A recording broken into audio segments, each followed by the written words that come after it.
की बात है, अचानक से मुझे एक अनईजीनेस फील होने लगी, धीरे धीरे पसीना आने लगा, थोड़ी सी हार्ट बीट सी बढ़ने लगी। मुझे समझ में नहीं आ रहा था क्या हो रहा है, कि बुखार हो रहा है कि फीवर हो रहा है। वो पर्दे से एक अलग से ही एक इमेज सी क्रिएट होने लगी, जैसे कि कोई मुझे उस पर्दे के नीचे से झांक के देख रहा है। अब वो डर मन में और सीपिन होता गया। जाहिर सी बात है, मैं उस समय छोटा था, तो फिर और वो डर बढ़ता गया बढ़ता गया। फिर अचानक से मुझे महसूस होने लगा, एक फिगर सा महसूस हुआ कि कुछ किसी का उंगली मेरे हार्ट की तरफ आ रही है। थोड़ी देर बाद एक इंटेंस पेन, जैसे कि कोई गर्म छुरी आपके शरीर के अंदर डाल दी हो, वो मुझे अपने हार्ट पे महसूस हुआ। समझ में नहीं आ रहा था क्या करूं।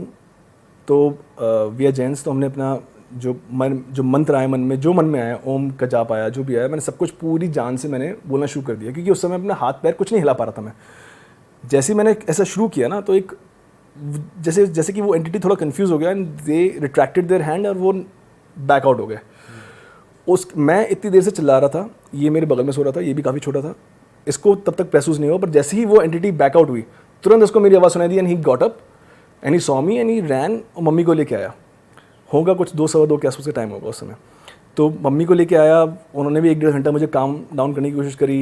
उन्होंने भी सर पे हाथ रख के फेर के और कोशिश करा। तो फिर फाइनली मैं 1 डेढ़ घंटे बाद 2 घंटे सो गया। सुबह जब मैं उठा स्कूल जाने के लिए, तो मैंने देखा कि पड़ोस वाले घर के